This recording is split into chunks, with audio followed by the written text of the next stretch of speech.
그 데이트 폭력 사건 얘기 좀 해봐야 될 것 같습니다. 부산에서 발생했어요. 그것도 연인들이 한밤중에 이런 일이 벌어졌다는데 어떻게 된 일입니까? 그러니까 어제 오전 1시 무렵쯤이었는데요. 부산의 한 그 지하상가, 지하철 지하상가에서 벌어진 일입니다. 그러니까 한 여성이 앞서가던 남성을 쫓아가다가 서로 말다툼을 벌이다 몸싸움이 일어나거든요. 네. 처음엔 여성도 같이 저항을 했었는데 그 다음에 한 30초 뒤쯤에는 남성이 일방적으로 무차별적으로 폭행하는 장면이 동영상에 찍히게 됩니다. 저희는 실제 그 장면을 지금 그대로 내지 않고 지금 중간에 화면을 세운 겁니다. 실제 장면은 굉장히 무자비한 그런 동영상이었어요. 네. 근데 지금 그 영상이 인터넷에 먼저 공개가 됐어요. 네.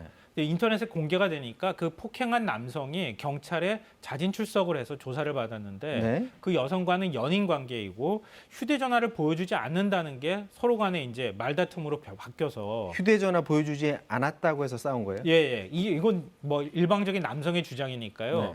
지금 그 피해 여성과는 연락이 안 된다 이런 얘기가 지금 나오고 있는데 그 여성의 주장은 또 다를 수가 있어서 남성의 일방적인 주장이라고 말씀드리겠습니다. 저희 프로에서도 이 데이트 폭력 여러 차례 다뤘는데 이게 항상 보면은 피해자가 처벌 원치 않으면 제대로 처벌 못하고 이런 게 문제가 반복되는데 마찬가지겠어요, 이번 건데요. 그 폭행죄는 반의사 불벌죄이기 때문에 신고하고 피해자가 피해를 그 처벌을 해달라고 요구를 해야 처벌을 네. 받을 수 있는데요.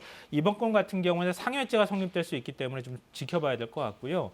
당시 상황에서도 상가를 관리하는 사람이 관리사무소 직원이 폭행 장면을 확인했다 그래요. 네. 경찰에 신고했고 그 여성한테 다가가서 경찰에 신고했다는 사실까지도 알려줬는데 그 여성이 신고하지 말아달라 이렇게 완강하게 요구를 해서 결국은 경찰에 다시 연락을 해서 이거 별일 아니다 이렇게 얘기를 했던 모양입니다. 네. 출동하던 경찰도 그냥 되돌아갔었다 그래요. 자, 뭐 이런 일들을 지나다니다가 보면은 남의 일인데 뭐 저런 문제에 우리가 꼭 끼어들어야 되나 이런 생각을 가진 사람들도 분명히 있을 겁니다. 하지만은 저런 문제를 이웃이나 행인들이 그냥 지켜만 봐서는 계속 똑같은 문제가 반복될 수밖에 없는 그런 상황인데 용어 자체를 아예 그럼 이참에 데이트 폭력 업계 좋은 느낌으로 가지 말고 용어를 바꿔서 불러보자라는 얘기도 있나 봐요. 그러니까 우리가 그 스토킹 처벌법 얘기 나올 때도 그런 얘기들이 있었거든요. 스토킹을 하는 행위를 할 때 그때 그러니까 폭행이라고 하는 게 항상 수반되거나 아니면 더 강력 범죄로 갈 수 있기 때문에 스토킹 단계에서 이미 처벌을 해야 된다 이렇게 얘기를 합니다. 네. 이번 건 같은 경우에도 데이트 폭력이라고 단순히 얘기하지 말고 좀 다른 사람들의 인식을 좀 바꿀 만한 용어가 필요하다 이런 얘기도 나오는데요. 말씀하신 것처럼 왜 이런 게 중요하냐면은 한 해 한 2만 건 정도 돼요. 남편이나 아니면 가까운 애인이나 이런 사람으로부터 여성이 폭행을 당하는 사건이. 그리고 그중에 상당수가 중범죄로 이어진다는 거예요. 88명의 여성이 이런 문제로 인해서 사망을 하고요. 그러니까 굳이 얘기를 하자면